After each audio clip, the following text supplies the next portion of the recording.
बिस्मिल्लाहिर्रहमानिर्रहीम। मोहतरम नाज़रीन, अस्सलामु अलैकुम रहमतुल्लाहि व बरकातुहू। आलम इस्लाम अपने अज़ीम तर्जुमान से महरूम हो गया। हज़रत मौलाना सैयद मोहम्मद राबी हसनी नदवी साहब का विसाल मिल्लत इस्लामिया के लिए एक अज़ीम खसारा है। मिल्लत इस्लामिया हिंदिया आज एक अज़ीम हस्ती और नहायत ही मुक़द्दस क़यादत और मुखलिस सरपरस्त से महरूम हो गई। All India Muslim personal law board के सदर और दारुल उलूम नदवतुल उलमा लखनऊ के नाज़िम हज़रत मौलाना सैयद मोहम्मद राबी हसनी नदवी आज तकरीबन 3:45 बजे लखनऊ में अपने मालिक के हकीकी से जा मिले। हज़रत मौलाना गुज़िश्ता कई दिनों से काफ़ी अलील चल रहे थे।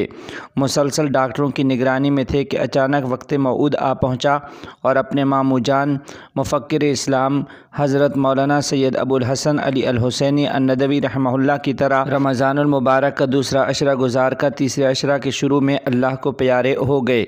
अल्लाह ताला इन हज़रात को जन्नतुल फिरदौस में आला मकाम अता फ़रमाए। इन ख़यालात का इजहार अमीर शरीयत हज़रत मौलाना सैयद अहमद वली फैसल रहमानी साहब दामत बरकातुहुल आलिया सजादा नशीं खानकाह रहमानी मोंगेर ने किया। अमीर शरीयत ने फरमाया कि गुज़िश्ता माह नदवतुल उलमा लखनऊ में all India Muslim personal law board की आमला की मीटिंग के मौका पर हज़रत मौलाना सैयद मोहम्मद राबी हसनी नदवी रहमतुल्लाह अलैह से मुलाकात का शर्फ़ हासिल हुआ था।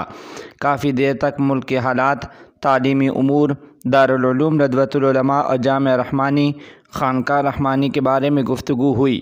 हज़रत मौलाना ने हमारे जद्द अमजद क़ुत्ब आलम हज़रत मौलाना मोहम्मद अली मोंगेरी रहमहुल्लाह और दादा जान हज़रत मौलाना मन्नतुल्लाह रहमानी और वालिद बुज़ुर्गवार हज़रत मौलाना सैयद मोहम्मद वली रहमानी साहब के बारे में तफसील से गुफ्तगू फरमाई और हिदायत फरमाई कि बार बार आप हज़रात आते रहा करें। क्या मालूम था कि इस मुलाकात के बाद दोबारा मुलाकात न हो सकेगी। अल्लाह ताला उनकी बाल बाल मग़फ़िरत फ़रमाए।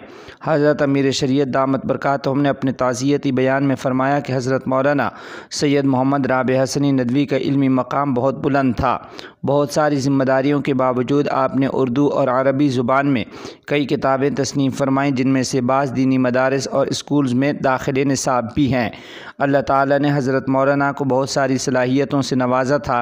यही वजह है कि आप ख़ास व आम सब में मकबूल थे और बहुत से कलीदी ओहदों पर फाइज रहे और आपने तमाम ज़िम्मेदारियों को बहुस्न खूबी अंजाम दिया। आप रहमतुल्लाह अलैह दारुल उलूम नदवतुल उलमा के Nazim, all India Muslim personal law board के चौथे सदर, आलमी राब्ता अदब इस्लामी रियाद सऊदी अरब के नायब सदर, राब्ता आलम इस्लामी मक्का मुकरमा के रुकन असासी थे।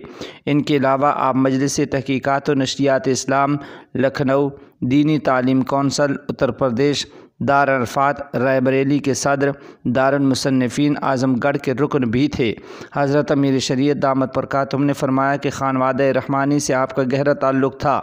दादा मोहतरम से काफ़ी अक़ीदत रखते थे और वालिद साहब के साथ बड़ा एतमाद का रिश्ता था। मुस्लिम पर्सनल लॉ बोर्ड के कामों में वालिद के मशवरे को बुनियादी दर्जा देते थे और वालिद साहब उनकी सरबराही में मिली मसाइल को बहुस्न खूबी अंजाम देते। आप रहमतुल्लाह अलैह के विसाल की ख़बर जैसे जामिया रहमानी खानकाह मोंगेर पहुँची, पूरा माहौल सोगवार हो गया। खानकाह रहमानी मोंगेर की मस्जिद में इस वक्त सैकड़ों मोतकिफ़ीन हैं। सबों ने तिलावत कुरान का अहतमाम किया और दुआएं की कि अल्लाह करीम हज़रत मौलाना मोहम्मद राबी हसनी नदवी रहमतुल्लाह अलैह की हमागीर खिदमात को कबूल फ़रमाए और मिल्लत इस्लामिया को आपका नेमुल बदल अता फ़रमाए। आमीन सुम्मा आमीन। अस्सलामु अलैकुम रहमतुल्लाहि व बरकातुहू।